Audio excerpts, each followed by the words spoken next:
El misterio del pueblo fantasma. Había un pueblo al norte, escondido en lo profundo de las montañas, que la gente había aprendido a olvidar. Se llamaba San Albino, y contaba la leyenda que sus habitantes habían desaparecido en una sola noche, hace más de 50 años. Nadie había regresado jamás, y la niebla que cubría el pueblo parecía advertir a cualquier curioso que se acercara. Sin embargo, había algo en el misterio de San Albino que atraía a aquellos que escuchaban su historia. Este fue el caso de 4 amigos, Lucas, Sara, Diego y María, apasionados por lo paranormal, quienes decidieron averiguar la verdad que rodeaba al pueblo fantasma. Estaban convencidos de que se trataba de otra leyenda exagerada, así que se prepararon para una aventura emocionante. El día de su viaje, el clima comenzó a cambiar de forma inquietante. Mientras se acercaban a las montañas, una espesa niebla cubrió el camino, y el bosque alrededor parecía más oscuro de lo habitual, como si la naturaleza misma se resistiera a dejarlos pasar. Finalmente, tras horas de conducción y muchas bromas entre ellos, llegaron al sendero que conducía a San Albino. Al final del sendero, un viejo letrero oxidado les dio la bienvenida: San Albino. El pueblo era escalofriantemente silencioso. Las casas abandonadas estaban cubiertas de polvo y telarañas, y en algunas aún quedaban objetos olvidados, como si los antiguos habitantes hubieran salido de repente. Un silencio ominoso lo envolvía todo. Lucas, el más audaz del grupo, se aventuró a entrar en una de las casas, con una linterna en mano, seguido de cerca por sus amigos. Dentro, encontraron muebles cubiertos por sábanas blancas, como si se hubiera detenido el tiempo. Una sensación de inquietud creció entre ellos, pero la curiosidad los mantenía en movimiento. Mientras exploraban la casa, uno de ellos encontró un periódico amarillento en el suelo de una tienda de comestibles cercana. Comenzaron a leerlo, y las palabras que aparecían en las páginas llenaron sus corazones de temor. Hablaba de extraños sucesos, de sombras que aparecían en las casas de la gente, y de figuras que se movían por las calles al anochecer. Un artículo en particular hablaba de una desaparición masiva que había golpeado al pueblo una noche fatídica. La inquietante sensación de ser observados creció a medida que exploraban más del pueblo. Decidieron dividirse para cubrir más terreno. Lucas y Sara se dirigieron hacia la escuela primaria, mientras que Diego y María fueron a la antigua casa del alcalde. En la escuela, el ambiente era opresivo. Los pupitres estaban vacíos y en la pizarra había dibujos infantiles de figuras oscuras rodeando a niños. En una de las paredes, una frase escrita con tiza le puso los pelos de punta: ellos nunca se fueron. Cuando Lucas se acercó a la ventana, escuchó risas de niños y pasos que venían desde el final del corredor. Su corazón latía con fuerza, pero no podía resistir la tentación de investigar. Al asomarse, no encontró nada. Solo el eco de sus propios pasos resonando en el pasillo desierto. Una fría brisa lo hizo estremecer, y decidió que ya era suficiente. Corrió hacia la salida, sintiendo que algo lo seguía, invisible pero palpable. Mientras tanto, Diego y María exploraban la casa del alcalde. Diego encontró un diario que describía rituales oscuros realizados para proteger al pueblo de una plaga. Había relatos de cómo el alcalde había convocado a algo llamado la sombra ancestral, ofreciendo un sacrificio a cambio de protección. Las últimas páginas del diario estaban llenas de frases desesperadas, de advertencias que parecían saltar de la página. Mientras las leía, sintió un fuerte estruendo en el piso de abajo. Corrió hacia la salida, y al girar, creyó ver una figura oscura parada en el umbral de la puerta.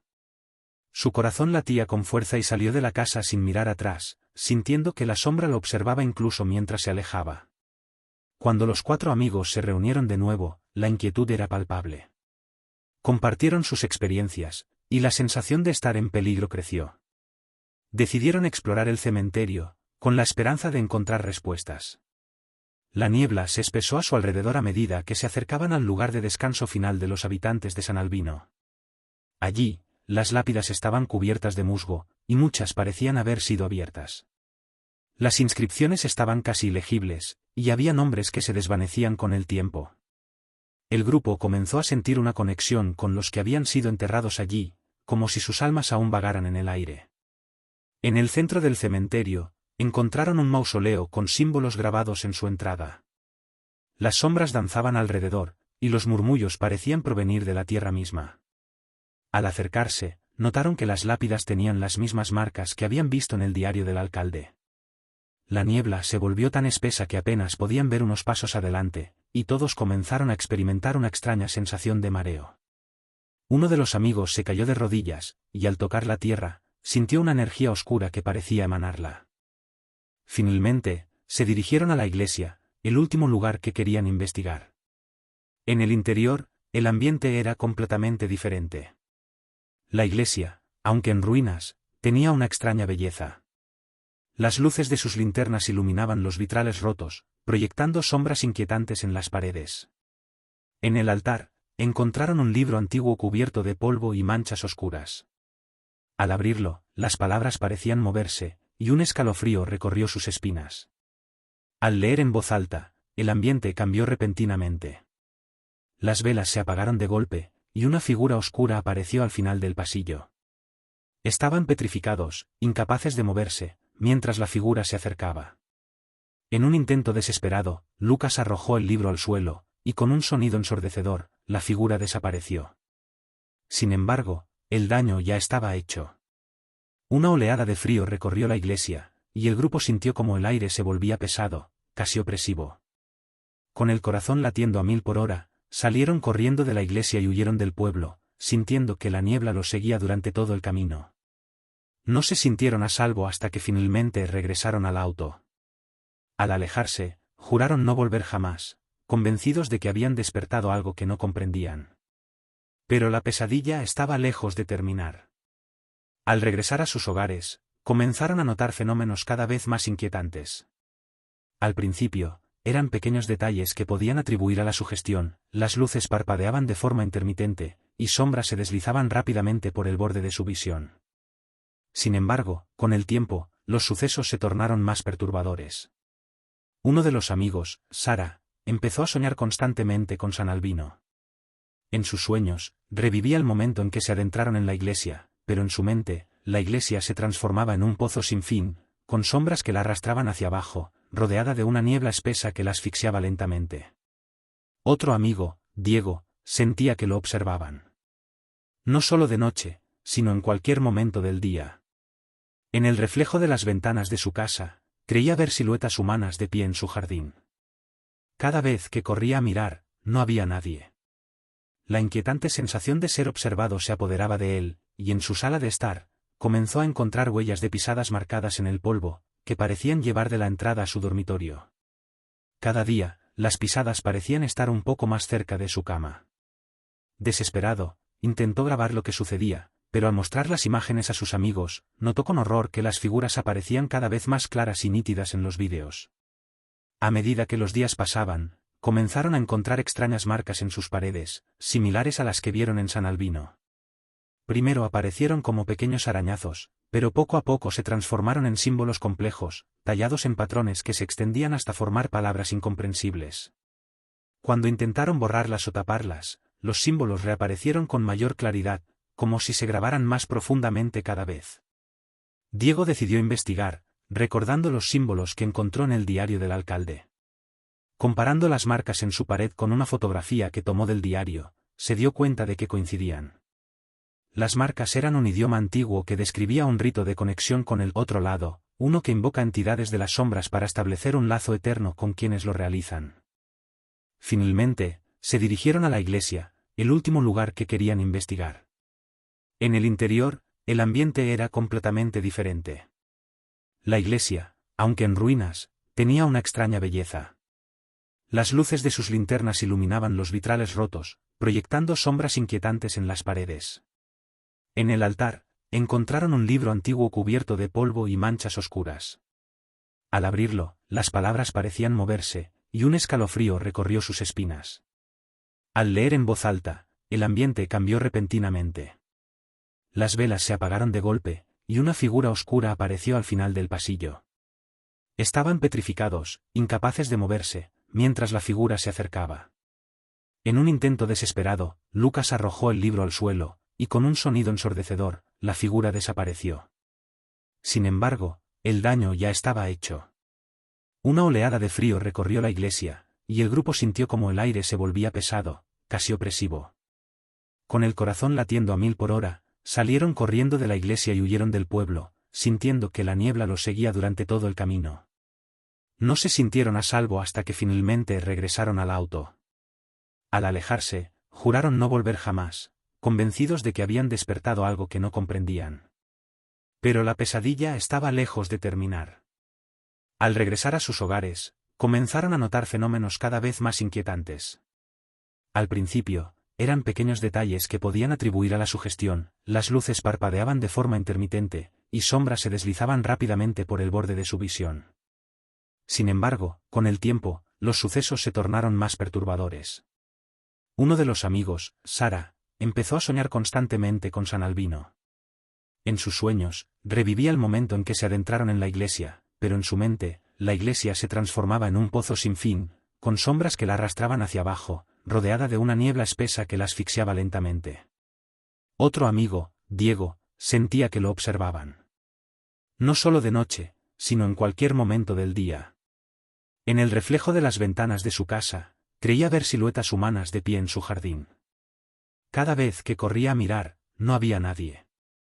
La inquietante sensación de ser observado se apoderaba de él, y en su sala de estar, comenzó a encontrar huellas de pisadas marcadas en el polvo, que parecían llevar de la entrada a su dormitorio. Cada día, las pisadas parecían estar un poco más cerca de su cama. Desesperado, intentó grabar lo que sucedía, pero al mostrar las imágenes a sus amigos, notó con horror que las figuras aparecían cada vez más claras y nítidas en los vídeos. A medida que los días pasaban, comenzaron a encontrar extrañas marcas en sus paredes, similares a las que vieron en San Albino. Primero aparecieron como pequeños arañazos, pero poco a poco se transformaron en símbolos complejos, tallados en patrones que se extendían hasta formar palabras incomprensibles. Cuando intentaron borrarlas o taparlas, los símbolos reaparecieron con mayor claridad, como si se grabaran más profundamente cada vez. Diego decidió investigar, recordando los símbolos que encontró en el diario del alcalde. Comparando las marcas en su pared con una fotografía que tomó del diario, se dio cuenta de que coincidían. Las marcas eran un idioma antiguo que describía un rito de conexión con el otro lado, uno que invoca entidades de las sombras para establecer un lazo eterno con quienes lo realizan. Un día, uno de ellos, María, encontró un paquete en la puerta de su casa. Al abrirlo, descubrió el mismo libro que dejaron en la iglesia, pero esta vez con su nombre escrito en la portada, un toque personal que los heló de miedo. El pánico se apoderó del grupo, y al intentar deshacerse del libro, hicieron todo lo posible por quemarlo, enterrarlo y deshacerse de él de todas las maneras que podían imaginar. Sin embargo, cada vez que se deshacían del libro, éste regresaba, sin importar lo que hicieran. En su desesperación, decidieron buscar ayuda, y fueron a ver a un anciano que vivía cerca de su barrio, conocido por ser un experto en lo sobrenatural. El anciano, tras escuchar su historia, se mostró visiblemente preocupado. Les habló de la leyenda de San Albino y de los peligros de profanar el santuario de las sombras ancestrales. Les explicó que el pueblo no solo había sido un lugar de misterio, sino también de advertencia. El diario del alcalde advertía que aquellos que profanasen el santuario quedarían unidos a San Albino para siempre. El grupo, horrorizado, comprendió que su curiosidad los había llevado a un vínculo oscuro y que debían actuar antes de que fuera demasiado tarde. Decididos a enfrentar la maldición, los amigos acordaron regresar al pueblo en un último intento desesperado de romper el vínculo que ahora los unía a San Albino. Al llegar, notaron que el pueblo parecía estar esperándolos. La niebla se volvió aún más densa, y el silencio absoluto parecía ahogar incluso sus pensamientos. Caminaban hacia la iglesia, sintiendo la tensión aumentar con cada paso. El aire estaba impregnado de un olor a humedad y descomposición que se intensificaba con la proximidad. Al entrar a la iglesia, se encontraron con la figura oscura una vez más, esta vez esperándolos en el altar. El ambiente era más opresivo que antes, y el suelo comenzó a temblar, como si el pueblo entero estuviera vivo. Las paredes de la iglesia parecían desvanecerse, y en un momento de desesperación, decidieron enfrentarse a la figura. Al hacerlo, sintieron como el suelo bajo sus pies se desmoronaba, y comenzaron a ser arrastrados hacia la oscuridad. La figura, que antes era solo una sombra, se transformó en un ser de pesadilla, con ojos como brasas que ardían en la oscuridad. «Porque han regresado», resonó su voz, retumbando en sus cabezas.